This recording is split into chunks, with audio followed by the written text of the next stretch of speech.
ये ब्राह्मणः वेदगु सपदं मे ते मे नमो ते च मं पालयन्तु नमस्तु बुद्धानं नमस्तु बोधिया नमो विमुक्तानं नमो विमुक्तिया महाकारुणिको नाथो हिताय सब्बपानिनं पुरेत्वा पारमी सप्पापत्तो संबोधिमुत्तमम् एतेन सत्यवज्रेन होतु ते जयम्.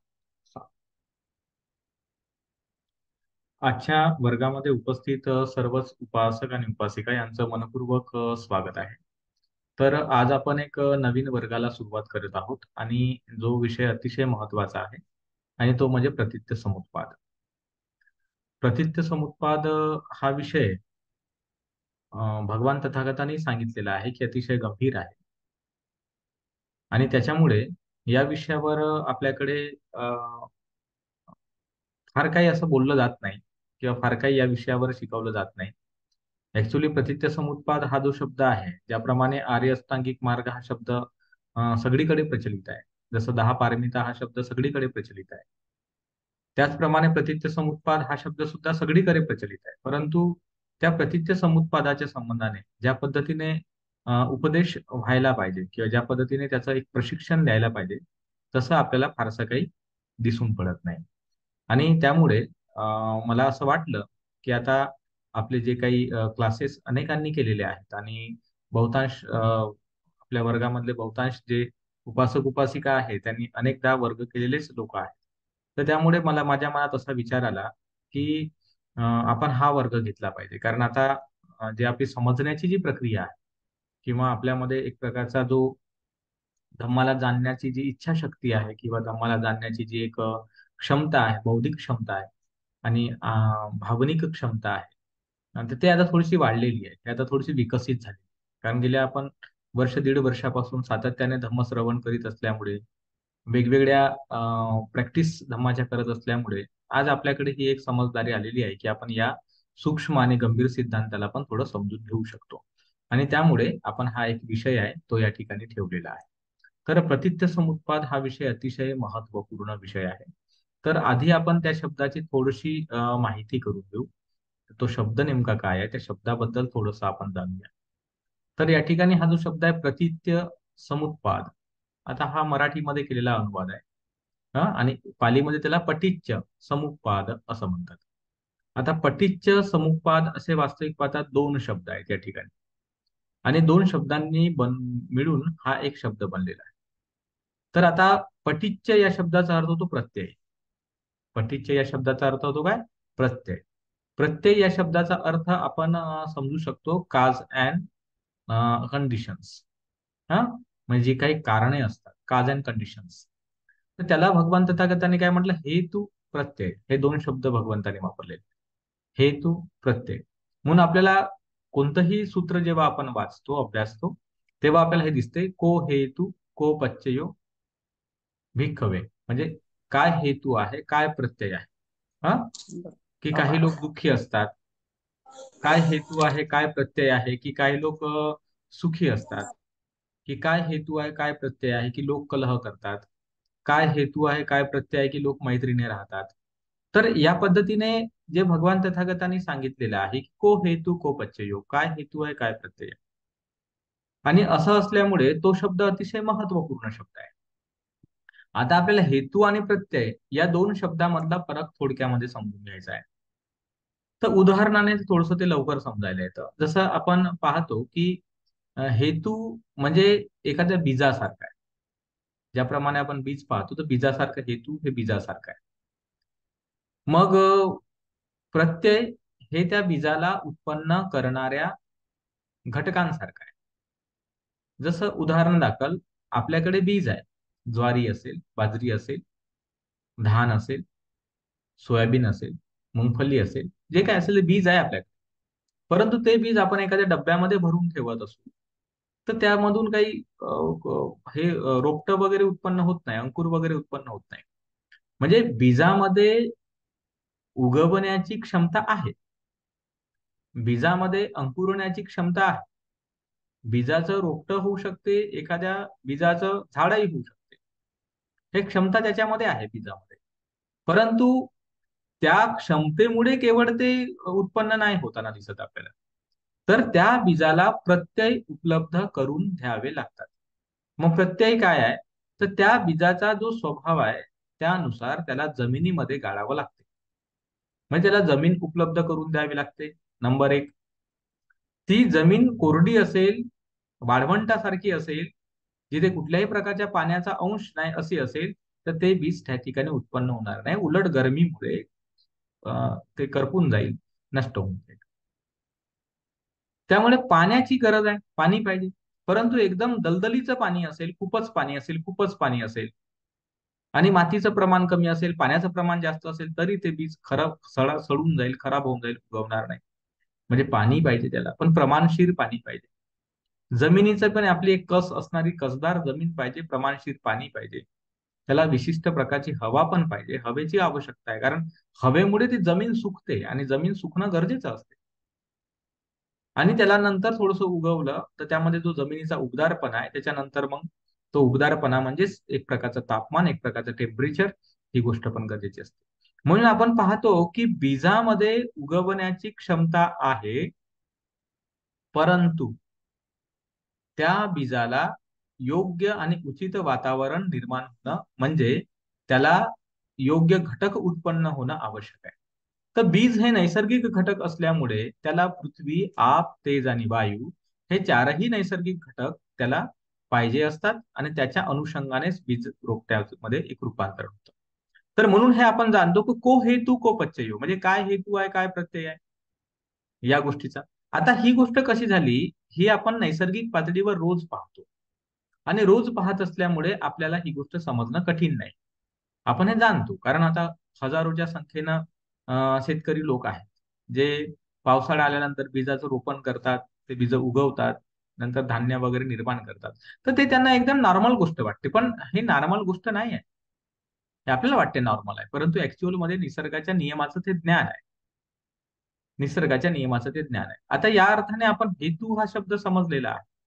प्रत्यय म्हणजे त्या हेतूला पूर्ण करण्यासाठी लागणारे प्रत्यय, लागणारे कंडिशन्स, लागणारे घटक, हा जो विषय आहे हाही आपण समजून घेतलेला. आता प्रश्न हा आहे की पटिच्य समुत्पादन हा शब्द जो वापरलेला आहे तो शब्द आपण समजूया. आता पटिच्य म्हणजे प्रत्ययाशी संबंधित. पट्टीच्या या शब्दाचा अर्थ होतो प्रत्ययांशी संबंधित. हा, तर ते ज्या प्रत्ययांबद्दल आपण जाणलेलं आहे. आता या ठिकाणी हेतूला नाही घेतलेला आहे, हे लक्षात घ्या. हेतू हा गोष्ट विचारात घेतल्या गेलेला नाहीये, कारण ऑलरेडी हेतू आहे असं गृहीत धरलं गेलेलं आहे. बुद्ध धम्म शिकताना हेच मोठी अडचण आहे. बुद्ध धम्म शिकताना सर्वात मोठी अडचण ही आहे की भगवान तथागतांच्या सूत्रांमध्ये नेहमी हिडन गोष्ट आहे, लपलेली गोष्ट आहे. लपलेली गोष्ट आहे. भगवान तथागतांचे सूत्र हे मध्येच सुरू झालेले आहे आणि हे अतिशय सुंदर आहे. हे सुंदर यासाठी आहे कारण कुठलाही धम्म हा असाच असतो. म्हणून त्याचा आदी आणि त्याचा अंत हा अंदाज काढावा लागतो कुठल्याही व्यक्तीला, आवश्यक असते. कारण प्रवास हा नेहमी वर्तमानामध्ये सुरू होतो आणि वर्तमानामध्येच त्याला पकडता येते. जसं आपण रस्त्यावर प्रवास करत असताना आपण कुठेतरी असतो, पण आपलं संपूर्ण लक्ष आपल्याकडे आणि आपल्या गाडीकडेच असतं. पण आपण हे पाहतो की आपल्या मागेही अनेक लोक गाड्या चालवताना दिसत आहेत आणि पुढेही अनेक लोक असतात, आपण कुठेतरी मध्ये असतो. पण आपण आपले स्वतःलाच घेतो. आपण मागच्या लोकांनाही तेवढं गृहीत धरत नाही, पुढच्याही लोकांना गृहीत धरत नाही. तशाच सारखं हे काय होते, सूत्र एका ठिकाणी सुरू होते, परंतु एका ठिकाणी सुरू झाल्यानंतर आपण तिथपासून आरंभ समजतो, पण ऍक्च्युअली त्याचे धागेबंदे जे असतात ना ते बॅक साईडला असतात, म्हणजे भूतकाळामध्ये असल्यासारखे असतात. आता ऍक्च्युअली भूतकाळ असं नाही म्हणतायत, म्हणजे अज्ञात असतात, म्हणजे अन्य कोणत्या तरी सूत्रांमध्ये असतात. हा, अन्य ठिकाणी कुठेतरी भगवंताने सांगितलेलं असते. तर या पद्धतीने आहे. आता या ठिकाणी काय केलेलं आहे, पटिच्य म्हणजे प्रत्ययांबद्दल सांगितलेलं आहे, परंतु ऍक्च्युअल मध्ये या ठिकाणी हेतूबद्दल नाही सांगितलेलं आहे. कारण हेतू हा गृहीत धरला गेलेला आहे. जसं बीज आहे, बीज आहे. आता शेतकरी आहे, तर शेतकरी आता काय करते, बीज घेते, पेरून टाकते. तर बीजाचं तेवढी चिंता नाही करत शेतकरी.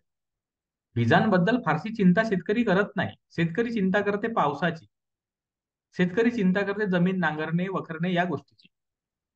हवा वगैरे बरोबर आहे की नाही, सूर्यप्रकाश बरोबर पडेल की नाही, या सगळ्या गोष्टीची चिंता शेतकरी करते. म्हणजे शेतकरी बीजाचं रोपण केल्यानंतर ते अंकुरण्यासाठी त्याला चिंता बीजाची नसते. त्याला माहित आहे का बीज आहे बाबा, ते तर उगवेलच.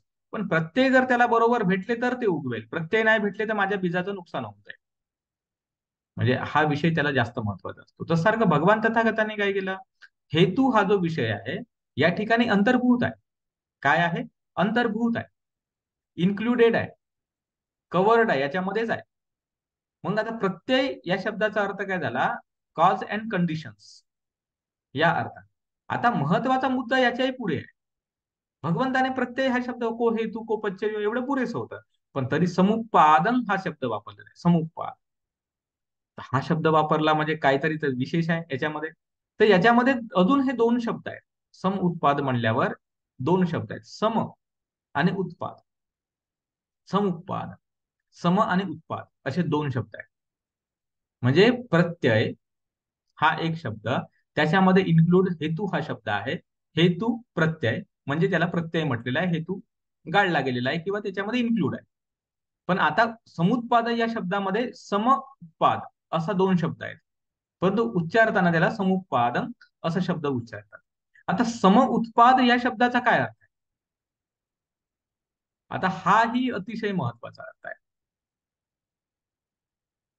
सम याचा अर्थ होतो समान हेतू समान प्रत्यय असा त्याचा अर्थ नाही. हे लक्षात घ्या. समान हेतू समान प्रत्यय असा त्याचा बिलकुल अर्थ नाही आहे. तर या ठिकाणी सम हा शब्द जो वापरला तो टाइमशी रिलेटेड आहे, म्हणजे वेळेशी रिलेटेड आहे, समयाशी रिलेटेड आहे. समय, टाइम, वेळ ही गोष्ट या ठिकाणी अभिप्रेत आहे सम या शब्दामध्ये. आता याचा अर्थ काय झाला? सम उत्पाद म्हणजे त्या वेळेमध्ये त्या समयामध्ये उत्पन्न होणे असा त्याचा अर्थ आहे. त्या वेळेमध्ये त्या समयामध्ये उत्पन्न होणे म्हणजे जेव्हा आपण प्रतीच्य समुत्पाद या शब्दाचा विचार करतो त्याचा अर्थच हा आहे की प्रत्ययांमुळे गोष्टी उत्पन्न होतात. हा, हे त्याची व्याख्या झाली. प्रत्ययांमुळे गोष्टी उत्पन्न होतात, प्रत्ययांमुळे धम्म उत्पन्न होतात, हे अशी त्याची व्याख्या आहे. पण धम्म केव्हा उत्पन्न होतात? जेव्हा त्या प्रत्ययांचा विशिष्ट वेळेमध्ये त्याचा उत्पाद होतो, म्हणजे सम उत्पाद म्हणजे त्याचं एकत्रीकरण होते, तेव्हा तो पर्टिक्युलर धम्म, तो विशेष धम्म उत्पन्न होतो असा त्याचा अर्थ आहे. जसं एक्झाम्पल घेऊ आपण, एक्झाम्पल घेऊ. जसं आता आपल्या घरगुती एक्झाम्पल घेतलेलं बरं राहते, कारण ते सर्वांनाच माहित असते. आपल्याला काय धम्म समजायचा म्हटल्यावर उदाहरणाने थोडस लक्षात येते थोडस लवकर, कारण हा धम्म हा कसा अरूप गोष्टींशी रिलेटेड आहे, मनाच्या वेगळ्या वेगळ्या गोष्टींशी रिलेटेड आहे. त्याच्यामुळे थोडेसे उदाहरणं दिले तर थोडस समजण्यासाठी आकलनासाठी त्याची मदत होते. जसं आता उदाहरणार्थ आपल्याला चहा बनवायचा आहे. आता चहा बनवायचा ही एक गोष्ट झाली. आता चहा बनवायचा ही गोष्ट कशावर डिपेंड आहे? तर सर्वात पहिलं आणि प्रमुख गोष्ट त्याच्यामध्ये आहे हेतू. म्हणजे कोणता हेतू? इच्छा हा हेतू आहे. इच्छा, छंद, इच्छा लागेल ना.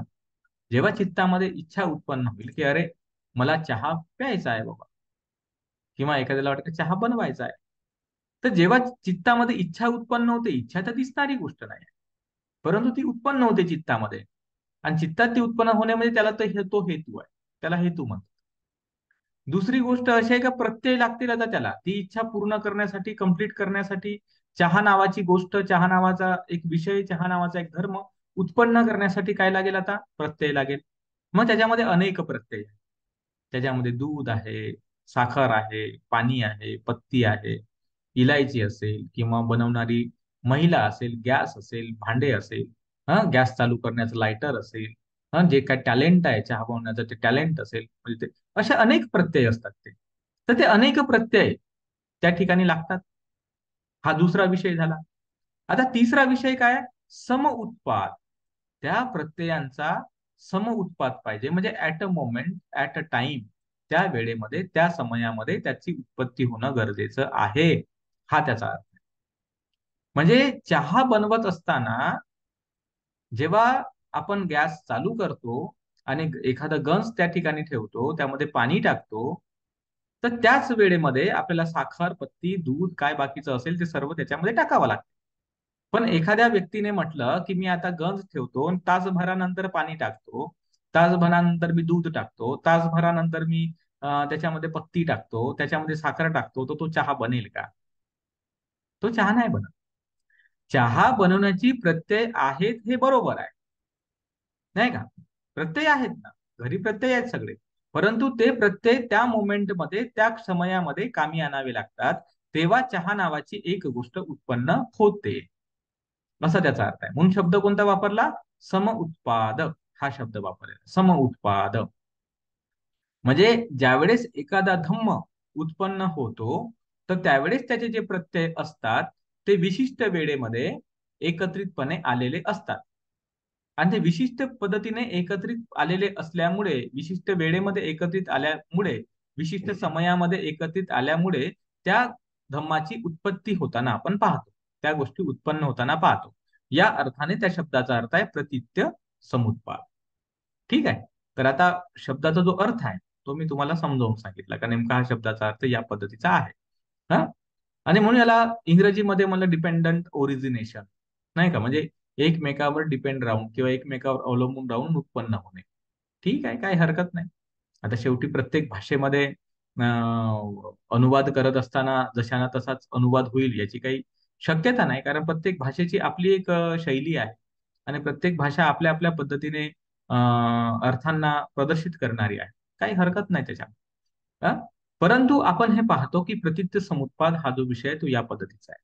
आता प्रतित्य समुत्पाद हा विषय प्रामुख्याने व्यापक अर्थाने वापरला गेला आहे. म्हणजे बुद्ध धर्माचा तो एक महत्वपूर्ण आणि मूलभूत असा पाया आहे धर्माचा हा. त्याच्यामुळे याच्यामध्ये प्रतित्य समुत्पाद म्हटलं की चार आर्य सत्य पर प्रतित्य समुत्पादच आहे. पठ्ठान हा जो विषय आहे तोही प्रतित्य समुत्पादाशी संबंधित आहे, कारण ते प्रत्ययांचं ज्ञान आहे. पठ्ठान जे आहे ते कशाचं ज्ञान आहे? प्रत्ययांचं ज्ञान आहे. म्हणजे त्याला कंडिशन्स रिलेशन्स म्हणतात. म्हणजे हे डिपेंडंट, म्हणजे हे एकातून एक गोष्ट उत्पन्न होण्याची प्रक्रिया आहे, हे प्रतित्य समुत्पादामध्ये आहे. पठ्ठांमध्ये रिलेशनशिप आहे. जसं उदाहरण दाखल दही आणि दूध याचं रिलेशन आहे. दुधापासून दही होतं हे बरोबर आहे, परंतु दूध आणि दही याचं रिलेशन आहे. असं रिलेशन रिलेटिव्हिटी जो आहे, ज्याला आपण आईन्स्टाईन साहेबांच्या भाषेमध्ये म्हणतो ना, म्हणजे जनरल थिअरी ऑफ रिलेटिव्हिटी, सापेक्षवादाचा नियम. हा सापेक्षवादाचा नियम म्हणजे पठ्ठाण. म्हणजे कारण हे रिलेशन सांगते समजतो. म्हणजे पाण्याचा आणि दह्याचा काहीही संबंध नाही, कारण पाण्यापासून दही उत्पन्न होत नाही. पाण्यापासून दही उत्पन्न होत नाही, त्याच्यामुळे पाणी आणि दही याचा काहीही संबंध नाही. दही आणि दूध या दोघांचा संबंध आहे, दोघांचं रिलेशन आहे, कारण दुधापासूनच दही उत्पन्न होते.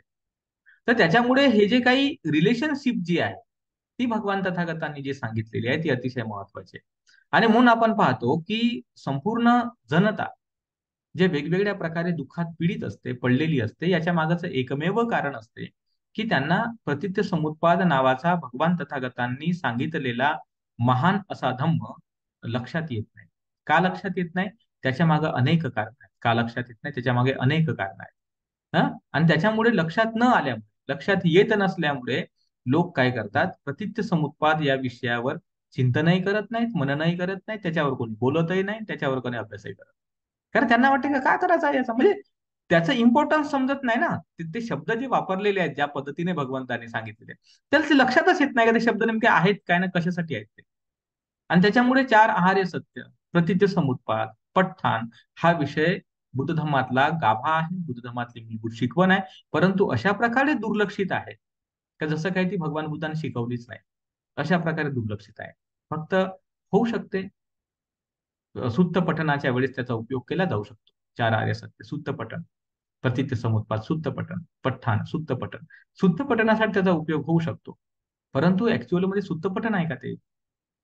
तो आपल्या दुःखमुक्तीचा वे आहे, दुःखमुक्तीचा एकमेव मार्ग आहे, आणि जो भगवान तथागतांनी अतिशय उत्तम प्रकारे सांगितलेला आहे, शिकवलेला आहे. आणि आपण या ज्या वर्गामध्ये, हा जो काही आपला वर्ग आहे या वर्गामध्ये आपण प्रतित्य समुत्पाद हा जो विषय आहे त्याची जे प्रत्येक कडी आहे, अविद्या, संस्कार, विज्ञान वगैरे, हे प्रत्येक गोष्ट आपण व्यवस्थितरित्या समजून घेणार आहोत, का जेणेकरून आपल्याला हा विषय अशा प्रकारे समजला पाहिजे की तो आपल्याला आपल्यामध्ये पाहता आला पाहिजे. धम्मं कायेन पश्यति, आपल्याला आपल्यामध्ये पाहता आला पाहिजे. आणि अनेक लोकांनी अनेक प्रकारे त्याची विभागणी केली, मांडणी केली, त्याच्याशी आपल्याला काही लेणं देणं नाही. ते ठीक आहे, प्रत्येक जण आपापल्या पद्धतीने फिलॉसॉफिकल काही रचना करत असते, कारण जसा काळ पुढे सरकतो लोक आपापल्या व्याख्या प्रेझेंट करतात आणि ते गरजेच्याही असतात त्या त्या काळानुसार, समयानुसार. परंतु आपण त्या पद्धतीने न पाहणार नाही आहोत या गोष्टीला. आपण याला पूर्णतः सायकोलॉजिकल पद्धतीने पाहणार आहोत, कारण मी आधीपासून तुम्हाला सांगत आहे की भगवान तथागतांचा जो धम्म आहे तो दुःखमुक्तीचा मार्ग आहे, आणि दुःखमुक्ती हे काही मेल्यानंतर प्राप्त नाही करायचे आपल्याला. याच जन्मामध्ये, याच देहामध्ये आपल्याला हे टेक्निक शिकायचे आहे. तेव्हाच तर तो भगवंताच्या धम्माचा खरा अर्थ झाला. मेल्यानंतर काय काम आहे? जसं चरक संहितेमध्ये अतिशय स्पष्ट शब्दामध्ये असा उल्लेख केला गेलेला आहे एका प्रकरणामध्ये, की एखादा वैद्य आहे, तो रोगाची चिकित्सा करतो. तिथे प्रश्न विचारला, कोणत्या रोगाची चिकित्सा करतो? तो भूतकाळातील रोगाची चिकित्सा करत नाही, कारण तो नष्ट झालेला आहे. तो भविष्य काळातील रोगाची चिकित्सा करत नाही, कारण भविष्यकाळ आलेलाच नाही. तो रोग झालेलाच नाही अजूनपर्यंत. मग कोणत्या कोणत्या रोगाची चिकित्सा केली जाते? वर्तमान रोगाची चिकित्सा केली जाते. आणि जर चरक संहितेमध्ये हे स्पष्ट लिहिलेलं आहे की वर्तमान समयामध्ये उत्पन्न होणाऱ्या रोगावरच वैद्य लोक चिकित्सा करतात, मग भगवान तथागतांचा धम्म सुद्धा त्याच प्रकारचा आहे की नाही? की वर्तमान शरीरामध्ये मानसिक पातळीवर, शारीरिक पातळीवर, सामाजिक पातळीवर जे काही आपण दुःख अनुभव करतो किंवा सुखाच्या कामना करतो, सुखाच्या इच्छा करतो, तर त्याच गोष्टींशी संबंधित हा बुद्धाचा धम्म आहे, बुद्धाची शिकवण आहे. परंतु मुद्दा कसा झाला, की या बुद्धांची शिकवण, भगवंताचे सूत्र हे कसे लागू करायचे, त्याचं नेमकं अप्लिकेशन कसं करायचं, त्याला अप्लाय कसं करायचं, ही गोष्ट जी आहे ही अतिशय मागे पडलेली आहे किंवा ही गोष्ट शिकवली जात नाही. आणि शिकवली जात नसल्यामुळे काय होते, बुद्ध धम्म हा एक रिलीजन बनलेला आहे, धर्म बनलेला आहे. काय बनलेला आहे? धर्म बनलेला आहे. आपल्या दुःखमुक्तीचा विषय नाही बनला तो. आपल्या दुःखमुक्तीचा विषय नाही, तो धर्म बनलेला आहे. धर्म बनल्यामुळे काय झालेलं आहे, त्याच्यातल्या काही गोष्टी प्रवचनाच्या रूपाने, याच्या त्याच्या रूपाने पुढे आणल्या जातात, पण प्रॅक्टिस कशी करायची हा विषय भविष्यावर सोडला जातो. का मला आज काही नाही भेटणार, उद्या भेटेल, परवा भेटेल, अशा अपेक्षेमध्ये माणूस जगत राहतो. म्हणजे व्यक्ती हा आशावादी बनलेला आहे, पण ती आशा कधी पूर्ण होईल हे कोणी सांगत नाही. आणि भगवान तथागताने सांगितलं, अकालिक तात्काळ फळ देणारा धम्म आहे हा. संदृष्टिक, याच देहामध्ये पाहता येणारा धम्म आहे हा. तर हे वचन आपण कुठेतरी दूर ठेवून दिलेले आहेत, परंतु आपण नाही तसं करत. आपल्याला प्रतित्य समुत्पाद शिकत असताना भगवान तथागतांनी जे सांगितलं, की याच जन्मामध्ये आणि याच शरीरामध्ये आणि याच मनामध्ये आपल्याला हे पाहायचं कसं आहे, ते माझा सांगण्याचा प्रयत्न राहील. ठीक आहे. तर प्रतित्य समुत्पाद या शब्दाचा जो काही एक अर्थ आहे, तो मी या ठिकाणी काय केलेला आहे, समजावून सांगितलेला आहे आणि लक्षात आणून दिलेला आहे. आता दुसरा विषय या ठिकाणी आपल्याला घ्यायचा आहे प्रतित्य समुत्पादाच्या संबंधामध्ये. तो दुसरा विषय म्हणजे कोणता, की प्रतित्य समुत्पाद नेमकं काय आहे? तर एका वाक्यामध्ये भगवान तथागतांची ती बोधी आहे. भगवान तथागतांची ती बोधी आहे. भगवान तथागतांचं ते बुद्धत्व आहे. बुद्धत्व आहे ते. जेव्हा आपण असं म्हणतो की भगवान तथागत बुद्ध बनले, म्हणजे नेमकं काय केलं? बुद्ध बनले म्हणजे नेमकं काय केलं? सच्चानिती बोधित्वा ते बुद्ध. सत्याला जाणलं म्हणून ते बुद्ध बनले. मग सत्याला जाणलं म्हणजे नेमकं काय झालं? तर त्यांनी प्रतित्य समुत्पाद रूपी सत्य जाणलं. कारण प्रतित्य समुत्पाद हा असा एक विषय आहे ज्याला आपण म्हणतो मेथडॉलॉजी, म्हणजे एखादी सत्य समजण्यासाठी वापरली जाणारी पद्धती. कारण कुठलीही गोष्ट काही समजायची असेल आपल्याला, तर कोणतरी पद्धती वापरावी लागते. आपण पद्धती वापरून त्या एखाद्या सत्यापर्यंत पोहोचण्याचा प्रयत्न करतो. जसं आपलं सायन्स जे विकसित झालं, शास्त्र जे विकसित झालं, त्याने जी पद्धती वापरली, तर तीच पद्धती भगवंताने वापरली. त्याला म्हणतात अनालिसिस. म्हणजे कुठल्याही गोष्टीचे अनालिसिस करणे, कुठल्याही गोष्टीचं विभाजन करून त्या सत्यापर्यंत पोहोचण्याचा प्रयत्न करणे, भगवान तथागतांनी तीच गोष्ट केलेली आहे. आणि भगवान तथागतांनी ती जी गोष्ट केली, अतिशय महत्वाची गोष्ट केली. आणि म्हणून आपल्याला हे दिसून पडते, जेव्हा भगवान बुद्ध बनले, तर त्या बोधिवृक्षाच्या खाली जेव्हा भगवान चिंतन करत होते, ध्यान करत होते, ध्यान म्हणजे एक प्रकारचं चिंतन, वितर्क, विचार, ध्यानानंतर क्रमाक्रमाने ध्यानामध्ये विकास होत राहतो. तर त्यावेळेस भगवंताने काय स्वतःला प्रश्न विचारला? कारण बुद्धांच्या समोरचा प्रश्न वेगळा होता ना. म्हणजे भगवान तथागतांच्या समोर हा प्रश्न कधीच नव्हता, की मी स्वर्गात जाईन. हा प्रश्न कधीच नव्हता, की मी नरकामधून स्वतःला वाचवीन, किंवा मी स्वर्गात गेल्या वेगवेगळ्या प्रकारच्या अप्सरा मला भेटतील, किंवा एखाद्या देवलोकाचं पद मला भेटेल, मी ब्रह्म बनेन ना, ब्रह्मलोकाचं पद मला भेटेल. या प्रकारच्या गोष्टी भगवंताच्या मनामध्ये कधीच नव्हत्या. का नव्हत्या? कारण त्यांची सुरुवातच वेगळी झाली होती. बोधिसत्व असताना त्यांनी ज्या पद्धतीने गोष्टी पाहिल्या, त्यामध्ये त्यांना हेच दिसलं, की लोक नाना तऱ्हेच्या बिमाऱ्यांनी त्रस्त आहेत, दुःखी आहेत. लोक म्हातारपणामुळे दुःखी आहेत, मोठे परेशान आहेत. लोक मरतात, मरण्याला घाबरतात, त्याच्यामुळे ते लोक दुःखी आहेत. ते कलह करतात, वादविवाद करतात, एकमेकांसोबत झगडे करतात, भांडणं करतात, मारामाऱ्या करतात, वेगवेगळ्या कारणांवरून ते मारामाऱ्या करतात, झगडे करतात. अरे मोठं दुःख आहे. भगवान तथागतांनी बोधिसत्व असताना आपल्या अवतीभोवती जे मानवी जीवनातील नाना तऱ्हेची दुःख होत्या, नाना तऱ्हेच्या पीडा होत्या, त्या सगळ्या पाहिल्या होत्या. आणि त्यांच्या मनामध्ये हाच प्रश्न पडला होता की या सर्व पिढ्यांमधून, या सर्व दुःखांमधून बाहेर कसं पडायचं? या दुःखाचा काय अंत आहे का? या दुःखाचा काय नाश आहे का? हा त्यांचा पहिला प्रश्न होता. अतिशय महत्वाचा प्रश्न होता त्यांच्यासाठी. त्यांना कधीही असं वाटत नव्हतं की या दुःखाची मुक्ती मेल्यानंतर होईल. आणि त्यांचा असा प्रश्न होता की मेल्यानंतर दुःखमुक्त होऊन फायदा काय? हं? वर्तमानामध्ये तुम्ही दुःखी आहात, ते तुम्ही दुःख मुक्त करत नाही. आणि मेल्यानंतर तुम्ही स्वर्गामध्ये जाऊन फायदा काय आहे? हा? तर त्याच्यामुळे त्यांना माहित होतं की वर्तमानामध्ये दुःखमुक्त होणं गरजेचं आहे. आणि त्याचा ते शोध करत होते. आणि त्याचा शोध करत असताना अनेक ठिकाणी भगवान बुद्ध गेले. म्हणजे बोधिसत्व गेले. अनेक ठिकाणी गेले. ते भृगु ऋषीच्या आश्रमात गेले, ज्या ठिकाणी हठयोगाची साधना केली जात होती. हठयोग म्हणजे स्वतःच्या शरीराला एक प्रकारचा देहदंड देणे आणि देहदंड देऊन वेगवेगळ्या प्रकारे उपासी तापासी स्वतःला ठेवणे आणि वेगवेगळ्या प्रकारचे आसन करणे. म्हणजे उभं आहे तर उभंच राहायचं, एका पायावर तर एकाच पायावर राहायचं.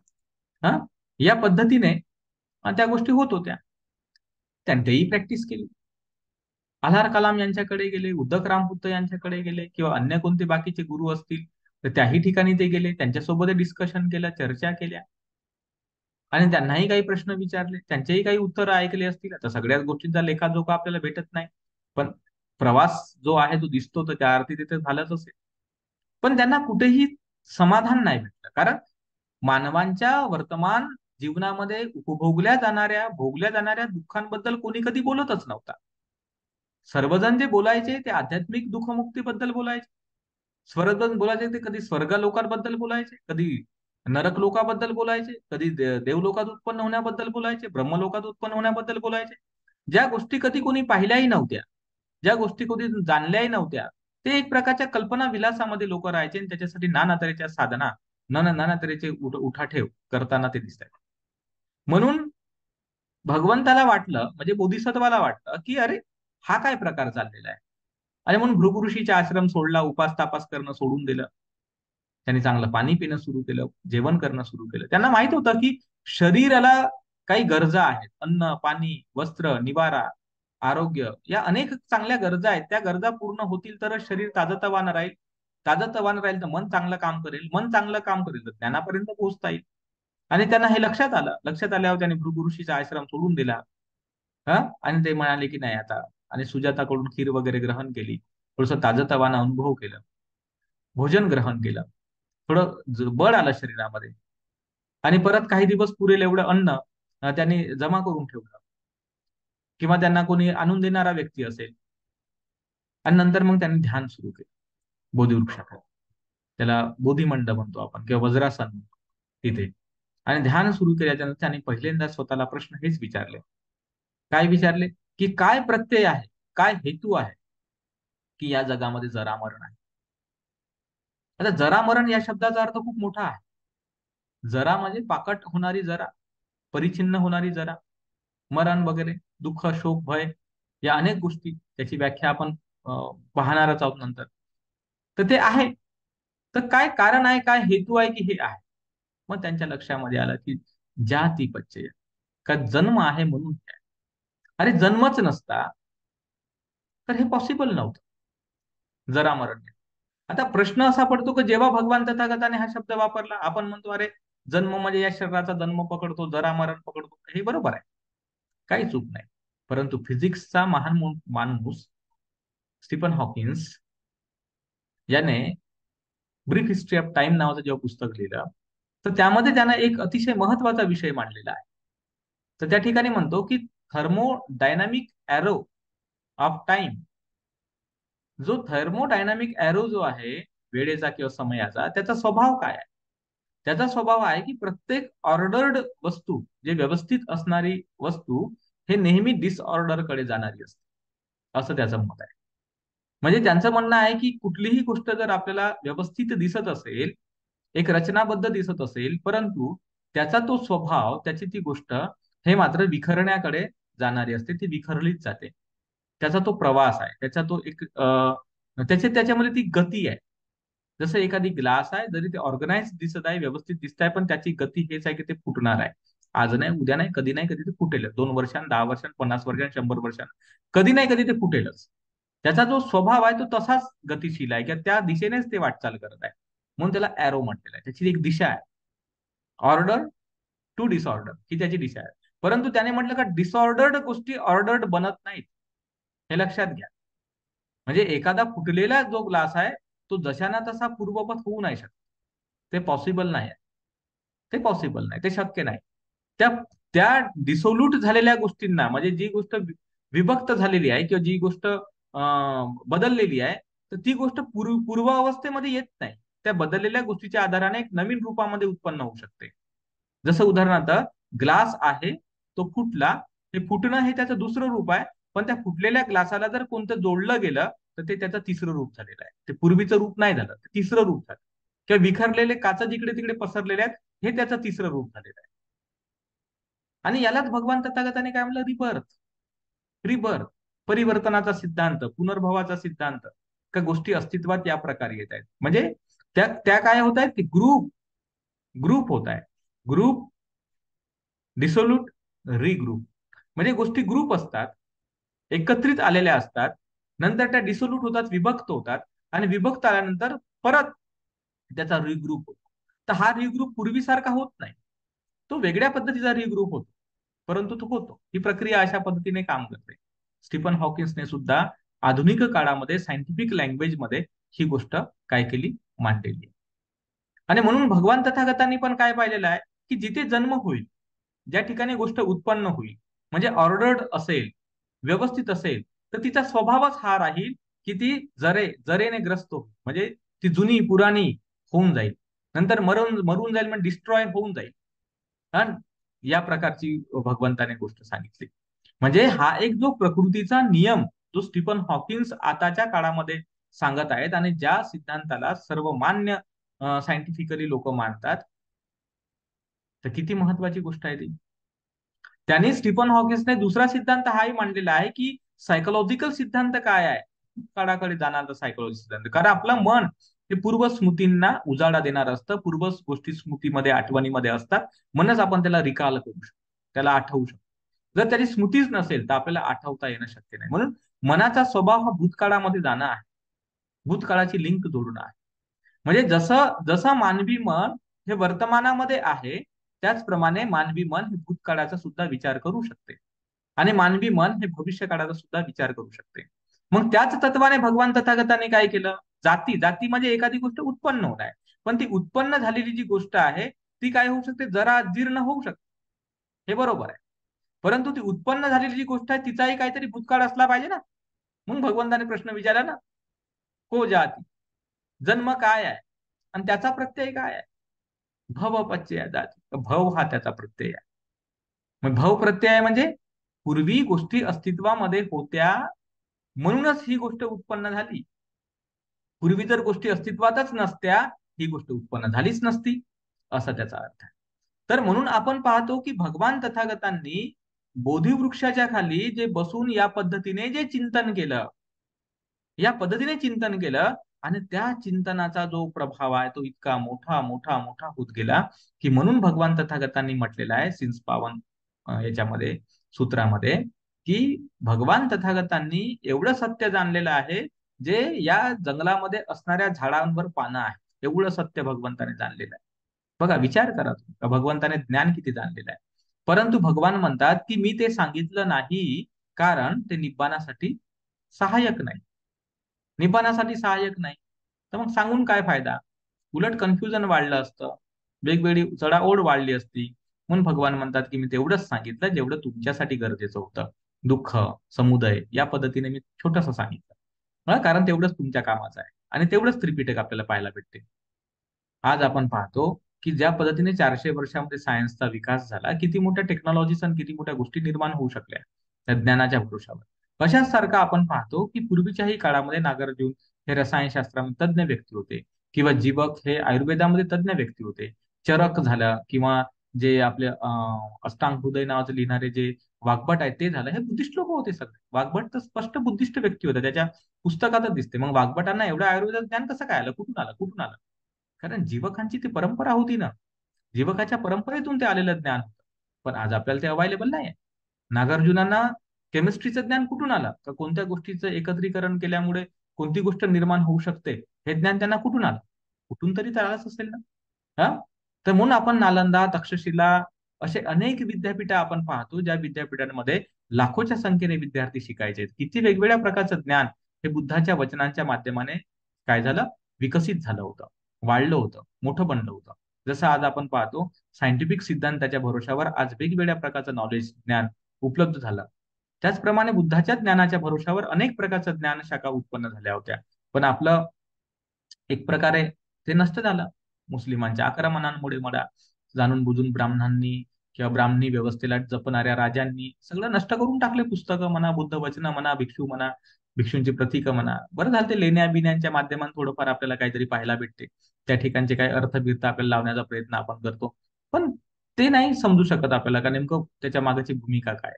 तर हे लक्षात घेतलं पाहिजे आपण, हे समजलं पाहिजे आपण, का कुठलंही नॉलेज, कुठलंही ज्ञान जे आहे ते अनेक पद्धतीचं आहे. आणि भगवान तथागतांनी हे जे ज्ञान जाणलं प्रतिच्छ समुत्पाद नावाचं, हे अनेक पैलूने, अनेक अँगलने जाणलं. जो प्रश्न आपल्या स्वतःला पडतो की आपल्या स्वतःबद्दल, तसाच प्रश्न आपल्याला आपल्या अवतीभोवतीच्या जगाबद्दल पण पडतो. म्हणून भगवंताच्या बुद्धांच्या धम्मामध्ये सातत्याने आपल्याला या गोष्टी दिसतात, आपण त्याच्याकडे कधी लक्ष देत नाही. झाडं दिसतात, नद्या दिसतात, पाणी दिसते, पाऊस दिसते, उंदीर दिसते, हत्ती दिसतो, वाघ दिसते, घोडा दिसते.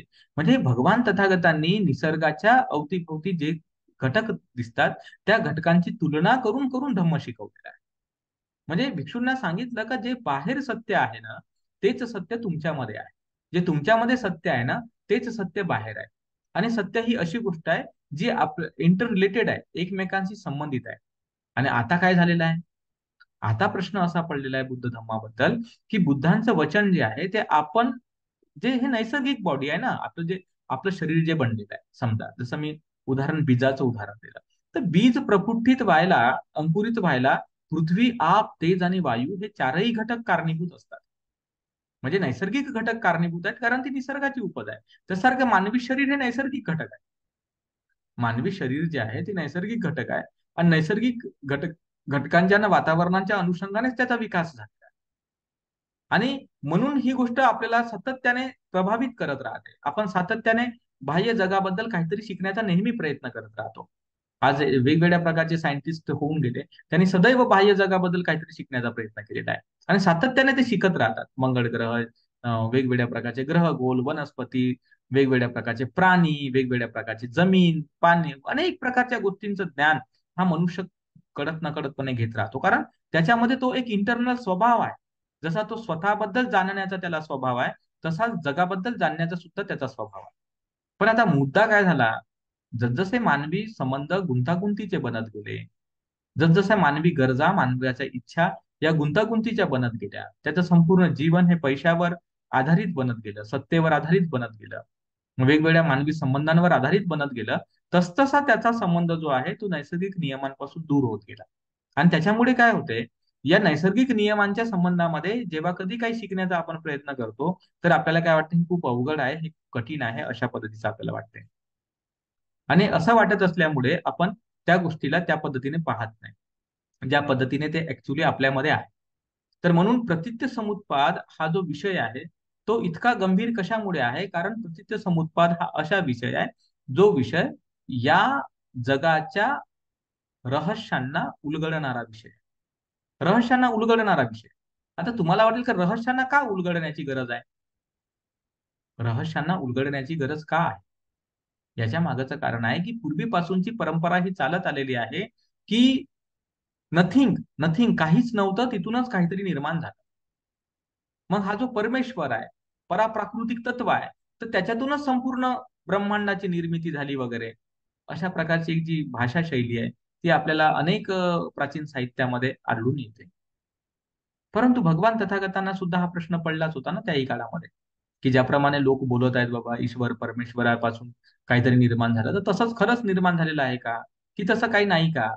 हे तर शोधाच लागेल ना त्यांना, की इथे काहीतरी आत्मा नावाची गोष्ट आहे बाबा शरीरामध्ये, आणि त्या आत्म्या नावाच्या गोष्टीमुळे शरीराची उत्पत्ती होत आहे, अशाही प्रकारचा सिद्धांत पूर्वी होता.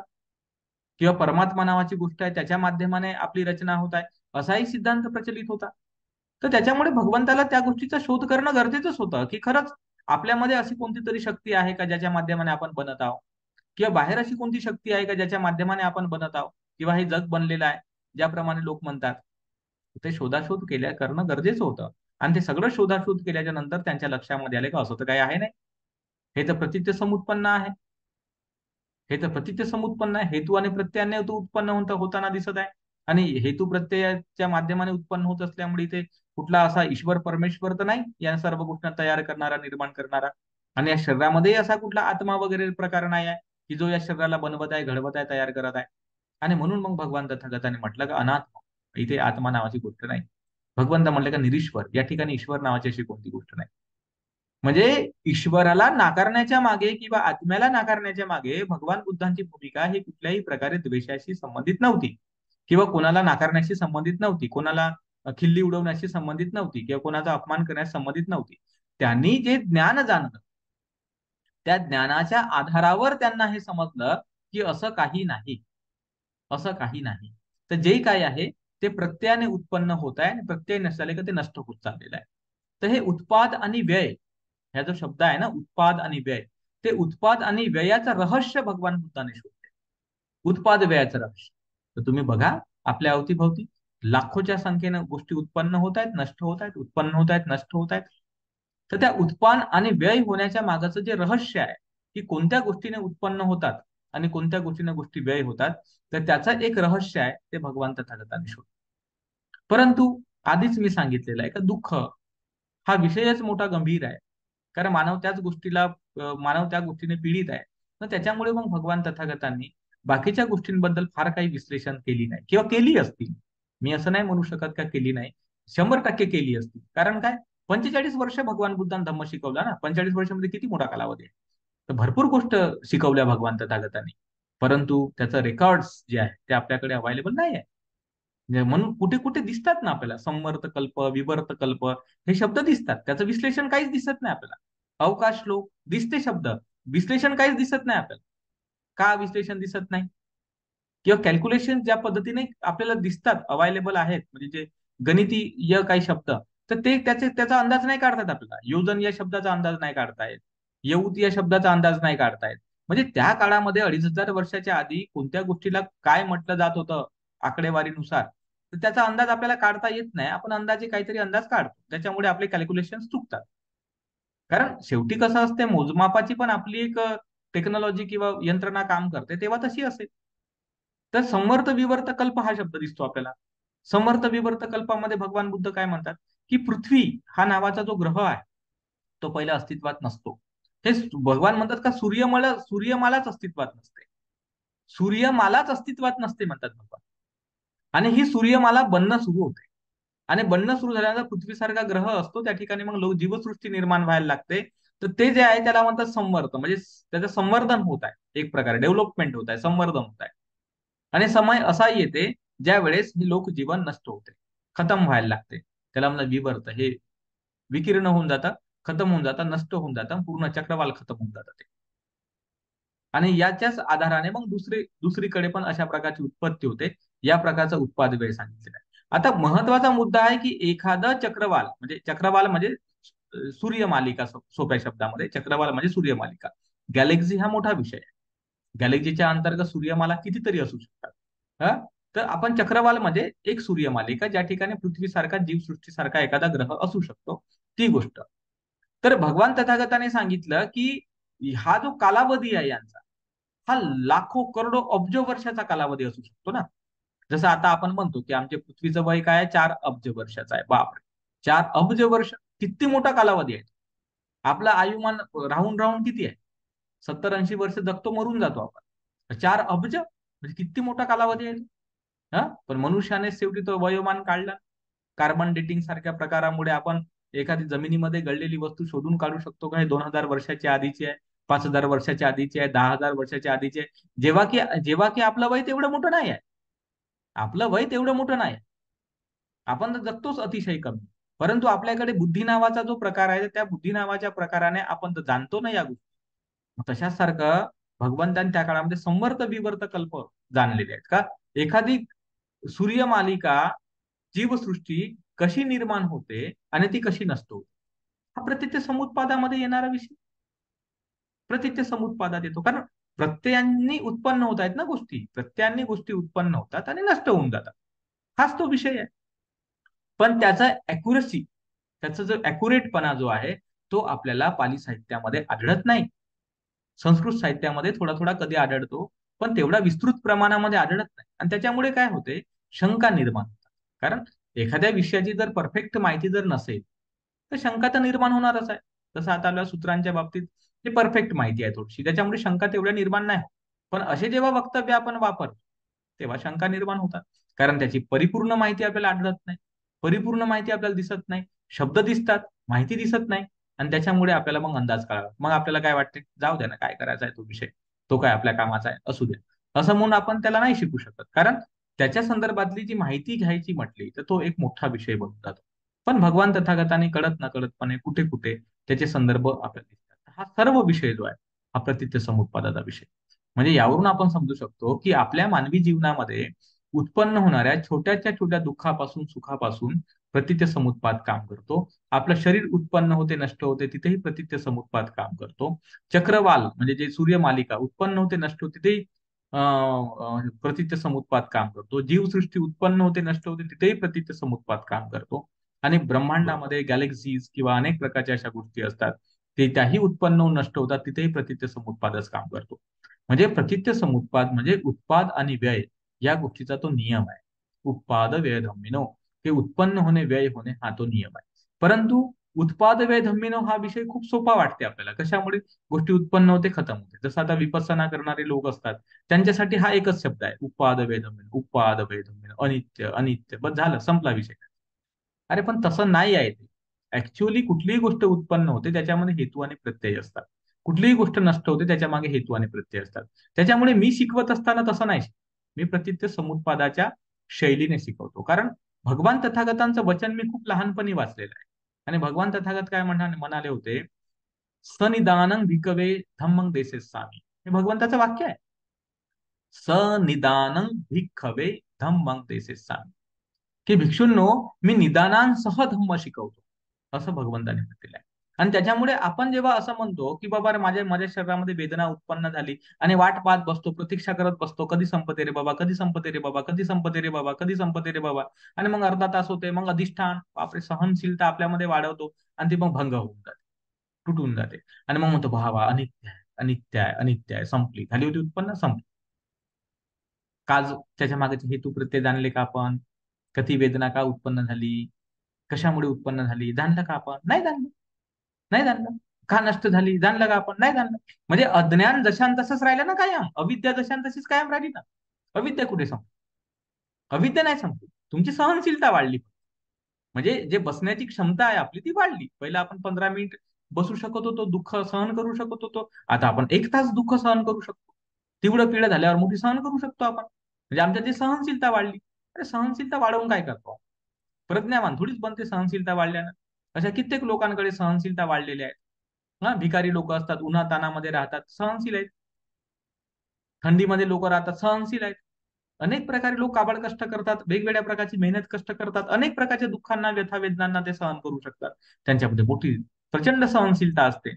मग आता सहनशीलता आहे म्हणून का ते ज्ञानी आहेत का, सहनशीलता आहेत म्हणजे ते का प्रज्ञावान आहेत का, तसं नाही ना. सहनशील असल्याने काही होत नसते. सहनशीलता वाढवण्यासाठी धम्म नाही, प्रज्ञावान. मग प्रज्ञा तेव्हा प्राप्त होते जेव्हा तुम्ही प्रतित्य समुत्पादाच्या दृष्टीने, म्हणजे नजरेने त्या गोष्टींकडे पाहायचं शिकता. हा, वेदना आली, पण कोपच्चय त्याचा प्रत्यय काय, अरे फसोपच्चय वेदना, अरे स्पर्शामुळे ती आली, स्पर्शच नसता तर वेदना नसती आली. या अँगलने, या पद्धतीने जेव्हा आपण त्याला समजत जातो, शिकत जातो, तेव्हा आपण ध्यानाच्या क्षेत्रामध्ये प्रगती करतो, धम्माच्या क्षेत्रात प्रगती करतो आणि जगामध्येही प्रगती करतो. आणि बाबासाहेबांसारखे महान लोक, मार्क्स सारखे महान लोक, अनेक प्रकारे महान लोक जे झाले ते या पद्धतीने विचार करतात, म्हणूनच ते महान झालेले आहेत. हे आपल्यासारखे जर म्हणले मी चुपचाप बसून राहतो, त्याच्याने ते महान नाही होत. ते चिंतनशील आहे. अस्पृश्यता आहे, मान्य आहे. त्याच्या मागची कारण ते लोक शोधतात, त्याच्या मागची प्रत्यय ते लोक शोधतात आणि म्हणतात की हे कोणत्या कारणाने आहे, कोणत्या प्रत्ययाने आहे. ते प्रत्यय, ते कारण कधी निर्माण झाले, कसे निर्माण झाले, त्याचा पूर्ण हिस्ट्री ते लोक शोधतात. ते नष्ट करायचं कसं, त्याचा मार्ग शोधतात. तेव्हा ती एखादी गोष्ट दुःखद आहे, खराब आहे, ती गोष्ट बदलते, नष्ट होते आणि चांगली गोष्ट निर्माण होते. तर आपण हे जाणतो की हा प्रतित्य समुत्पाद असतो. हर क्षेत्रामध्ये प्रतित्य समुत्पाद आहे. तुम्ही सोशियोलॉजी घ्या, इकॉनॉमिक्स घ्या, तुम्ही पॉलिटिकल सायन्स घ्या, तुम्ही जिओलॉजी घ्या, तुम्ही बायोलॉजी घ्या, केमिस्ट्री घ्या, फिजिक्स घ्या, तुम्ही स्पेस रिलेटेड कोणत्या गोष्टी घ्या, ग्रह घ्या, तारे घ्या. जगातल्या कुठल्याही गोष्टी तुम्ही जर घेतल्या तर तो प्रत्येक नियम प्रतित्य समुत्पाद नियम आहे. प्रत्येक नियम, फक्त मुद्दा हाच आहे, हेतू आणि प्रत्यय मोठे डिफरंट आहेत आणि म्हणून भगवान म्हणले जाणता येणं शक्य नाही. नाही जाणू शकत माणूस, प्रतित्य समुत्पाद जाणू शकत नाही. म्हणजे 100% जाणू शकत नाही. 1% 2% कोणीही जाणते, तेवढंच पुरेसं असते. 100% कोणीही नाही जाणत. स्वतः भगवान तथागतांना सुद्धा 100% जाणता येणं शक्य नव्हतं. आणि शक्य असलंय आणि जाणलं असेलय, पण सांगणं शक्य नव्हतं. नाही सांगू शकलं त्याने. का नाही सांगू शकलं? कारण आपल्या अवतीभोवती इतक्या व्हेरायटीज आहेत गोष्टींच्या, तर प्रत्येक गोष्टींचे हेतू प्रत्यय वेगळे आहेत. प्रत्येक गोष्टींचे हेतू प्रत्यय वेगळे आहेत. जसं आता उदाहरण दाखल, ही आपण पेन पाहतो.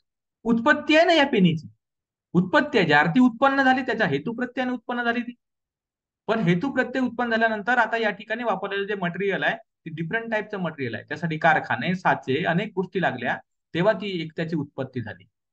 म्हणजे प्रत्येक गोष्टीची उत्पत्ती होते, पण त्या उत्पत्तीची हेतू प्रत्यय वेगळी असतात.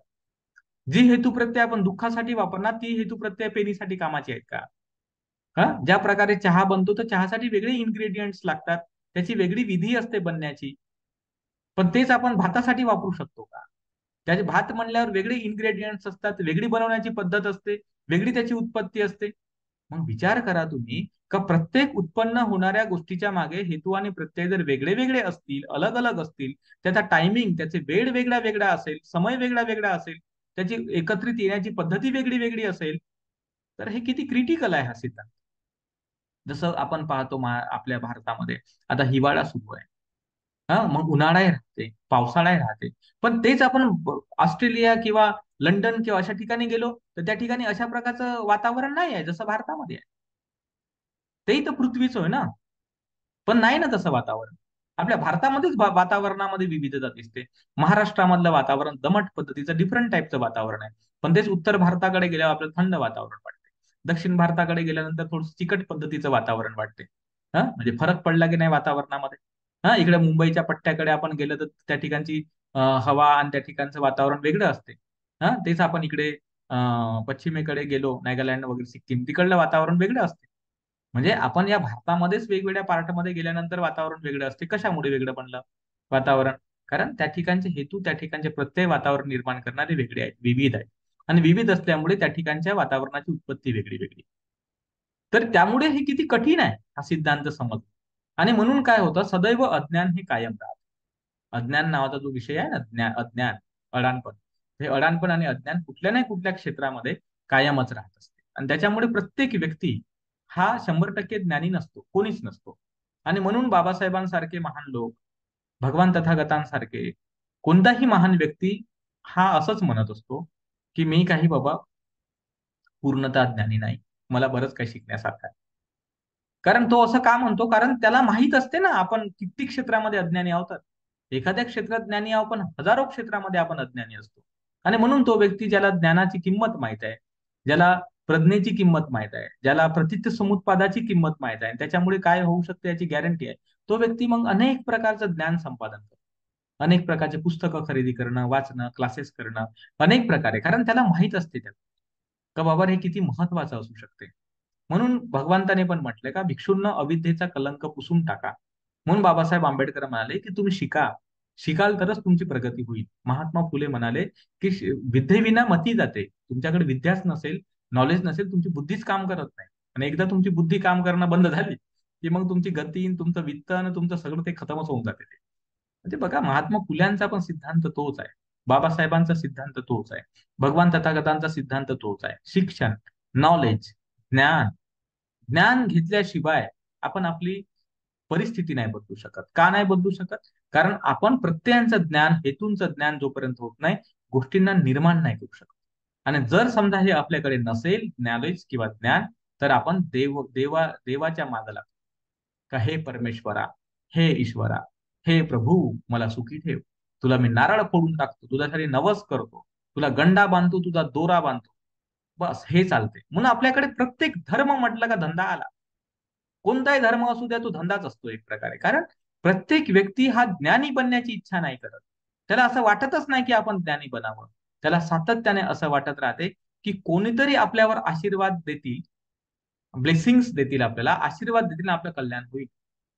आणि म्हणून तेच हर ठिकाणी त्या आशीर्वादाच्या याच्यामध्ये राहतात, म्हणजे शोधामध्ये राहतात, की कोणता बाबा एवढा पॉवरफुल आहे जो आमच्या आशीर्वादाने कल्याण करेल.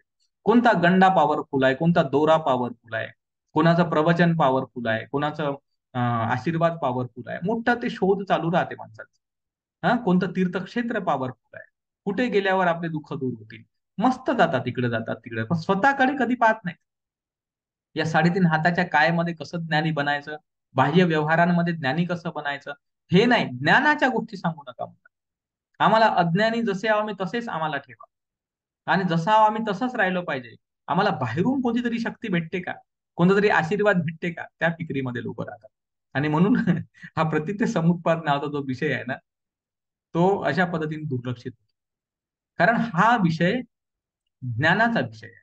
विद्येचा विषय आहे, ज्ञानाचा विषय आहे. हा प्रज्ञेचा विषय आहे. आणि हा प्रज्ञेचा विषय असल्यामुळे हा अतिशय उत्तम विषय आहे. म्हणून त्या काळात तुम्ही विचार करा, त्या समयामध्ये 5व्या शतकामध्ये, 5व्या शतकामध्ये विचार करा तुम्ही, 5व्या शतकाची गोष्ट. बुद्धघोष स्थविरांनी, महान एक भिक्षू आमच्या बुद्ध शासनात निर्माण झाले, त्यांनी क्रम बदलवून टाकला.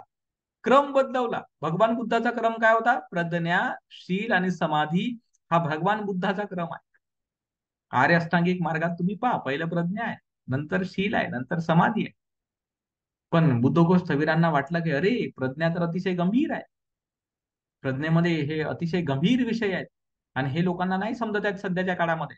त्या काळात नसेल समजत किंवा तेवढी गंभीरता नसेल, म्हणून त्याने सुरुवात कुठे केली? शीलापासून. शील, समाधी आणि प्रज्ञा अशी त्यांनी मांडणी केली विशुद्धिमग्ग नावाच्या ग्रंथाची. आणि त्यांनी स्पष्ट लिहिलं सुद्धा का प्रज्ञा हे प्रथम आहे, परंतु समजण्याच्या दृष्टिकोनातून क्रमबद्ध. शील कारण ढोबळ ढोबळ आहे, मोठा मोठा वरवरचा भाग आहे, कोणालाही समजत. समाधी समजू शकत. म्हणून मग प्रज्ञेकडे आपण जायचं. पण आपण पाहतो, लोक उपोषणही घेतात, पंचशीलही घेतात, दानही देतात, शीलवान बनले, विपස්සनाही करतात, पण प्रज्ञावान बनले का नाही काय माहिती. म्हणजे गंभीर प्रश्न आहे की नाही. म्हणून भगवान तथागतांनी पहिलं माणसाला प्रज्ञावान बनवलं. तू पहिलं प्रज्ञावान बन. तू प्रज्ञा संपादन केली तर शील बरोबर पालन करशील, प्रज्ञा संपादन केली तरच तू ध्यान बरोबर करशील. म्हणून धम्मपदामध्ये काय म्हटलेलं आहे? धम्मपदात भगवान म्हणतात की ज्याच्याकडे प्रज्ञा आहे तोच ध्यान करू शकतो, आणि ज्याच्याकडे ध्यान आहे तोच प्रज्ञावान बनू शकतो. तर म्हणून प्रज्ञा हा अतिशय महत्वाचा विषय राहते, कारण तो आपल्या समजदारीशी संबंधित आहे. आणि ही समजदारी म्हणजे काय आहे? आपल्या स्वतःमध्ये आणि या जगामध्ये जेही काही गोष्टी घडत आहे, उत्पन्न होत आहे, नष्ट होत आहे, त्याच्या मागची कारणमीमांसा समजून घेणे, हा तो विषय आहे. आणि कारणमीमांसा सर्वच क्षेत्रामधली मनुष्याला समजेल अशातला भाग नाही. आणि म्हणून तर आपण एकमेकांवर डिपेंड आहोत ना. हे डिपेंडन्सी जी आहे कशामुळे आहे? अज्ञानामुळे आहे ना. जसं आता उदाहरणार्थ मी टू व्हीलर समजा चालवतो.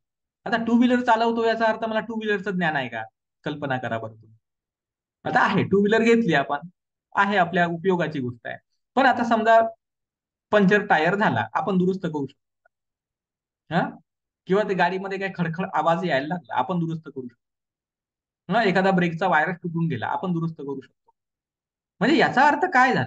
आपल्याकडे गाडी चालवता येऊ शकते आपल्याला, ड्रायव्हिंग आपण थोडीफार शिकलेली आहे, थोडेफार जमा करून पैसे गाडी खरेदी केलेली आहे, एका ठिकाणी दुसऱ्या ठिकाणी आपल्याला जाता येते, चालवता येते, इथपर्यंत ज्ञान आपल्याकडे आहे. पण त्याच्या दुरुस्तीचं ज्ञान नाही ना आपल्याकडे. त्याचं पार्टचं तर ज्ञान नाही ना, त्याची नावं तर आपल्याला माहित नाहीत ना, कोणत्या वस्तूला कोणतं म्हणतात ना, काय म्हणतात. मग शेवटी काय झालं तर आपण काय करतो? मग त्या बाईकवाल्या, दुरुस्तीवाल्या माणसाकडे घेऊन जातो. बाबा रे, हे असं असं काहीतरी झालं बाबा, खटपट खुटपट. तो इतका तज्ञ राहते माणूस, तो असं घुरघुर करून पाहते आणि म्हणते अरे हे असं असं झालं.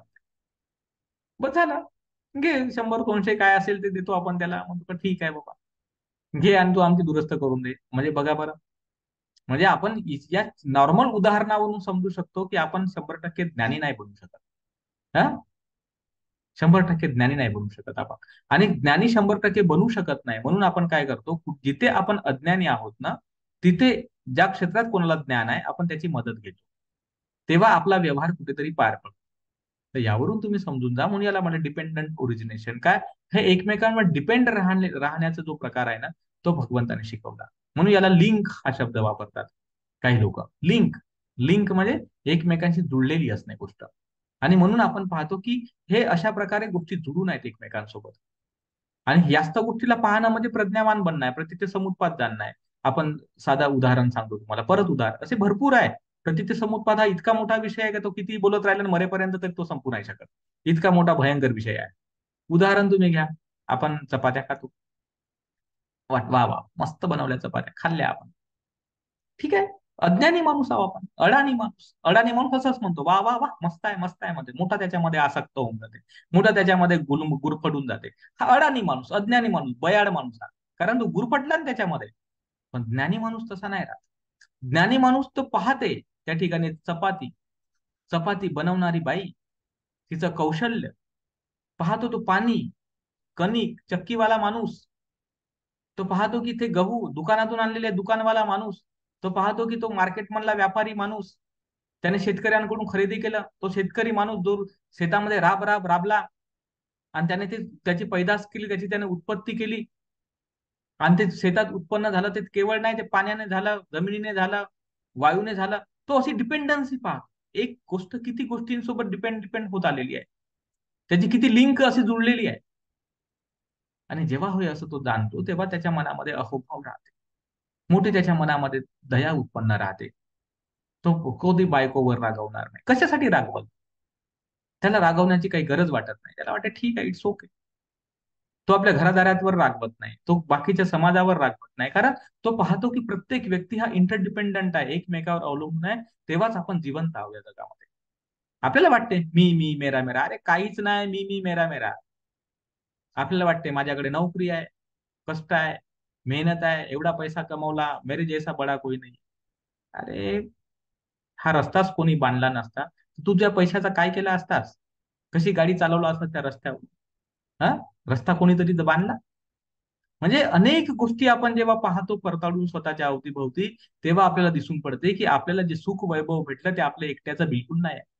अनेक प्रकारचे कायदे बनवले, अनेक प्रकारच्या समाज सुधारकांनी अनेक प्रकारचे कष्ट केले, मेहनत केल्या, अनेक सायंटिस्ट लोकांनी अनेक प्रकारचे शोध लावले, अनेक प्रकारचे कारखाने, अनेक प्रकारच्या गोष्टी ज्या जगामध्ये ज्या प्रचलित झाल्या. आणि हळू म्हणजे हजारो वर्षापासून त्याचं प्रचलन सुरू आहे, त्याचा कुठेतरी लाभ आपल्याला भेटत राहतो.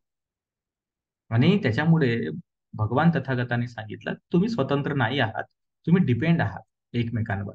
आणि डिपेंड असल्यामुळे तुम्ही या गोष्टीला पद्धतशीर जाणा, तर तुमच्या जीवनात दुःख कसं येते, सुख कसं येते. आणि तुम्ही त्या गोष्टींपासून दूर होण्याचा प्रयत्न करा ज्या गोष्टी दुःख आणत आहेत. तुम्ही अशा गोष्टी निर्माण करा या जगामध्ये ज्या गोष्टींमुळे तुमच्या जीवनामध्ये सुख उत्पन्न होईल. आणि म्हणून शासन व्यवस्थेला महत्व आहे. राजा भवतु धम्मिको, की राजा हा धार्मिक असला पाहिजे. हा, किंवा गृहिणीबद्दल सांगताना गृहिणी धार्मिक असली पाहिजे, पती धार्मिक असला पाहिजे, पत्नी धार्मिक असली पाहिजे, बाप धार्मिक असला पाहिजे, माय धार्मिक असली पाहिजे. हे भगवान तथागताने जे हे शिकवलं ना, आपल्याला समजत नाही का हे नेमकं कशासाठी शिकवलं. आपण काय म्हणून टाकतो, हा व्यक्ती शिलवानच नाही. अरे पण तो शिलवान बनल तरी कशासाठी, त्याला डिपेंडन्सी तर समजली पाहिजे का सिलवान माणूस बनते कशासाठी.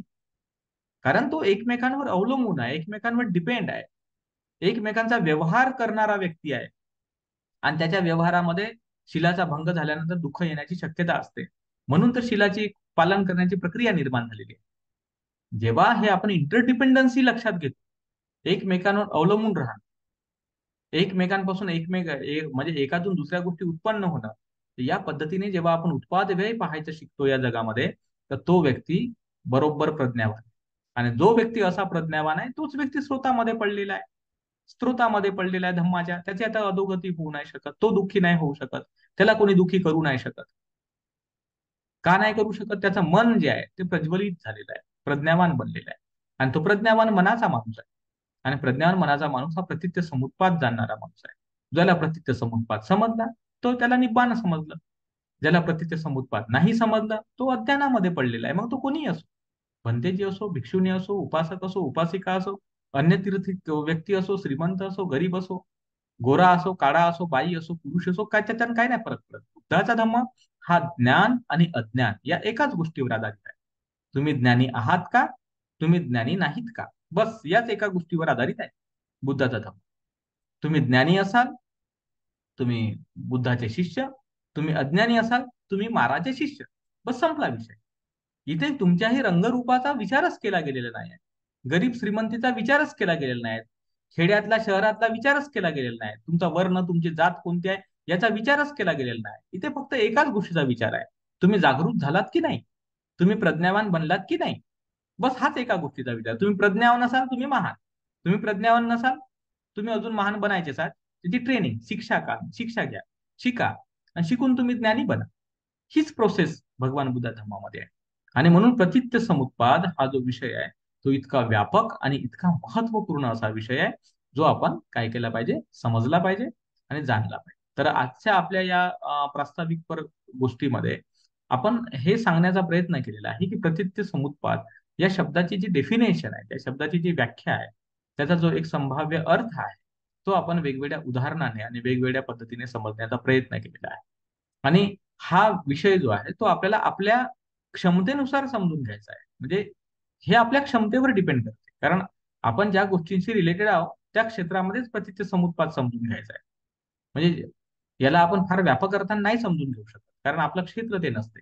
जसं जो प्रतीच्य समुत्पादाचा नियम डार्विनने समजला असेल, तो आपण नाही समजून घेऊ शकत, कारण आपण डार्विन नाही आहोत, डार्विन सारखं काम नाही करत आहोत. किंवा जो प्रतीच्य समुत्पादाचा नियम आईन्स्टाईनने समजून घेतला, कारण फिजिक्सच्या क्षेत्रात ते काम करतात, आपण त्या क्षेत्रात काम नाही करत, तो नियम आपल्याला नाही तेवढा समजू शकत. ज्या क्षेत्रात आपण काम करत आहोत, ज्या अनुभवात आपण काम करतो, तिथे हा नियम समजणं गरजेचं आहे, कारण दुःखमुक्तीचा अर्थ तेवढाच आहे, मर्यादित आहे, लिमिटेड आहे, म्हणून त्याला सापेक्ष म्हटलेलं आहे. सापेक्ष म्हणजे रिलेटेड आहे, मर्यादित अर्थ आहे. त्याचा पूर्ण सार्वत्रिक अर्थ नाही घेऊ शकत आपण त्याचा, कारण सार्वत्रिक अर्थ यासाठी नाही घेऊ शकत कारण विविधता मोठ्या प्रमाणामध्ये आहे. म्हणजे विविधता ज्याला आपण म्हणतो, ते मोठ्या प्रमाणामध्ये आहे. वेगवेगळ्या विषयांमध्ये वेगवेगळ्या प्रकारची विविधता आहे. त्याचे हेतू वेगळे आहेत, प्रत्यय वेगळे आहेत, त्याची उत्पत्ती वेगळी आहे, त्याचा व्यय वेगळा आहे, त्याचा कालावधी वेगळा आहे. तर या अनेक गोष्टींमध्ये विविधता असल्यामुळे एकच माणूस सर्वच गोष्टींमध्ये ज्ञानी नाही होऊ शकत, सर्वच गोष्टी तो सांभाळू नाही शकत. त्याची आपली एक मर्यादा आहे, आणि त्या मर्यादेमध्येच त्याला सुखी होता आलं पाहिजे. त्याच्या मर्यादेतच त्याला सुखी होता आलं पाहिजे. कुठलाही व्यक्ती हा अमर्याद बनू शकत नाही, त्याला बनता येत नाही. भगवान बुद्ध एवढे मोठे तथागत सम्यक संबुद्ध होते, परंतु संपूर्ण भारताचे ते प्रणेते नाही बनू शकले, आजही नाही बनू शकले. बुद्ध जिवंत होते तेव्हाही नाही बनू शकले. त्याही काळामध्ये अन्य तीर्थिक लोक होते, अन्य मताला मानणारे लोक होते, अन्य संप्रदायाला मानणारे लोक होते. त्यांच्या त्यांच्या संप्रदायाचा ते गाजावाजा करत होते, अनेक प्रकारे बुद्धांची निंदाही करत होते, बुद्धांच्या वचनांचीही निंदा करत होते. हा प्रकार बुद्धांच्या काळातही होता, त्याच्यानंतरही होता आणि आजही आहे. बाबासाहेब एवढे महान व्यक्ती, ज्यांनी भारतीय संविधान लिहून सारा देश संविधानाच्या भरोश्यावर चालत आहे. अनेक लोकांनी मदत केली, संविधान तयार झालं. परंतु सगळेच लोक बाबासाहेबाला मानतात का? नाही मानत ना. काही मानतात, काही नाही मानत. म्हणजे एकच व्यक्ती, एकमेव व्यक्ती हा कितीही ज्ञानी, कितीही शीलवान, कितीही गुणवान असला तरी तो काही लोकांच्या कामी येतो, काही लोकांच्या कामी नाही येत. ज्या लोकांच्या कामी नाही येत ते लोक त्याचे दुश्मन बसतात. तर हे आपण पाहतो की प्रत्येक व्यक्तीची आपली मर्यादा आहे, प्रत्येक व्यक्तीची आपली एक लिमिटेशन्स आहे. त्याच्या मनाच्या पातळीवर, म्हणजे मनाच्या पातळीवर तो अनलिमिटेड व्यक्ती असू शकतो, कारण त्याचं मन स्वतंत्र आहे, आणि मन स्वतंत्र असल्यामुळे त्याच्या चित्तामध्ये करोडो अब्ज लोकांबद्दल करुणा, कंपॅशन या अनेक गोष्टी असू शकतात. परंतु कार्यक्षेत्राच्या बाबतीमध्ये मर्यादा असतात, त्याच्या शरीराच्या बाबतीत मर्यादा असतात, त्याच्या कामाच्या बाबतीत मर्यादा असतात, आणि तो काहीच लोकांना प्रभावित करतो, आणि प्रभावित करण्यासाठी समय लागतो. बाबासाहेब जिवंत असताना जेवढे लोक प्रभावित झाले नाही, त्यापेक्षा जास्त लोक बाबासाहेबांच्या गेल्यानंतर प्रभावित झाले. आपल्याला माहित आहे. म्हणून एका कोणतरी म्हटलं होतं की dead Ambedkar is more dangerous than live Ambedkar. म्हणजे जिवंत बाबासाहेबांपेक्षा मृत बाबासाहेब हे जास्त खतरनाक आहेत. कारण भगवान बुद्धाचे तसंच झालं. जिवंतपणे जेवढा प्रभाव भगवान बुद्धांनी निर्माण नाही केला, त्यापेक्षा हजारो लाखो पटीनं प्रभाव भगवान बुद्धाच्या परिनिर्वाण नंतर भिक्षू लोकांनी निर्माण केला, भगवंताच्या वचनांचा प्रचार प्रसार करून. म्हणजे आपण पाहतो की एखाद्या वचनाचा प्रचार प्रसार व्हायला सुद्धा किती मोठा कालावधी लागतो. आज आपल्याला बुद्धवचन भेटलं 2500 वर्षाचा कालावधी लागला. हा, बाबासाहेबांचं वचन समजत आहे 70-75 वर्षाचा कालावधी लागला. म्हणजे यातून आपण हे समजून घेतो की कुठलाही विचार प्रस्थापित व्हायला, त्यामुळे जनता प्रभावित व्हायला मोठा कालावधी लागतो. त्यासाठी मेहनत करणारे, कष्ट करणारे लोकही लागतात. तेव्हा त्याचा कुठेतरी फायदा किंवा तो लाभ प्राप्त होतो. तर त्याच्यामुळे हा प्रतित्य समुत्पादाचा सिद्धांत, ज्यालाच आपण रिबर्थचा सिद्धांत, पुनर्भवाचा सिद्धांत म्हणतो, तो समजणं कठीण याच्यासाठी आहे. पुनर्भव म्हणजे पुन्हा पुन्हा गोष्टी उत्पन्न होण्याचा सिद्धांत, म्हणजे प्रतित्य समुत्पादाचा सिद्धांत, परिवर्तनाचा सिद्धांत, अनित्यतेचा सिद्धांत, हा अशा पद्धतीने काम करतात. आणि त्याची व्याप्ती हे अशा पद्धतीने मोठी असते. आणि म्हणून कित्येक गोष्टी उत्पन्न होतात, नष्ट होतात. कित्येक संस्कृत्या उत्पन्न होतात, नष्ट होतात. सभ्यता उत्पन्न होतात, नष्ट होतात. तर या सगळ्या गोष्टींमध्ये हा नियम काम करतो आणि मोठ्या सूक्ष्मतेने काम करतो, हे भगवान तथागतांनी समजून सांगितलं.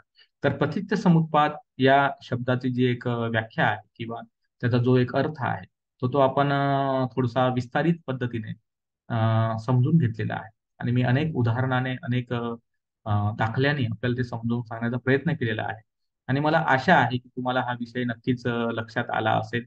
कारण आता कितीही जरी आपण या विषयावर बोललं तरी ते कमीच पडेल, कारण हा विषय मोठा आहे. तर आपण याच्या संदर्भामध्ये उद्या उद्या परत आपण काही सूत्रांच्या माध्यमानेही काही गोष्टी समजून घेण्याचा प्रयत्न करूया. आणि नंतर मग आपल्याला तर प्रत्येक त्याचा जो अंग आहे तो अंग अंग समजून घ्यायचा आहे. परंतु हा विषय अजून आपल्याला थोडासा उद्या पण समजून घ्यायचा आहे. ठीक आहे, तर या ठिकाणी आपण थांबूया. तर काही शंका असेल तुम्ही विचारू शकता, अदरवाईज थांबायला काय हरकत नाही.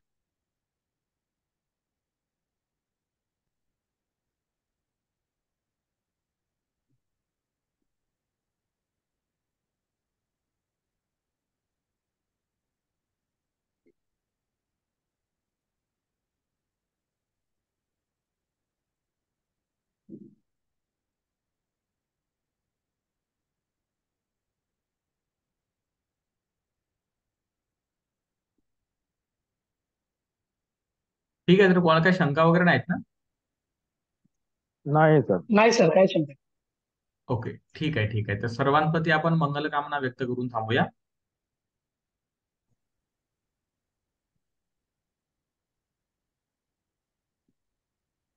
भवतु सब मंगलं रखन्तु सब देवता सब बुद्धानुभावेन सदा सुखी भवन्तु ते. भवतु सब मंगलं रखन्तु सब देवता सब धम्मानुभावेन सदा सुखी भवन्तु ते. भवतु सब मंगलं रखन्तु सब देवता सब संघानुभावेन सदा सुखी भवन्तु ते. साधू साधू साधू. धन्यवाद सर्वांना, धन्यवाद. Thank you sir. नमो बुद्धाय. नमो बुद्धाय, नमो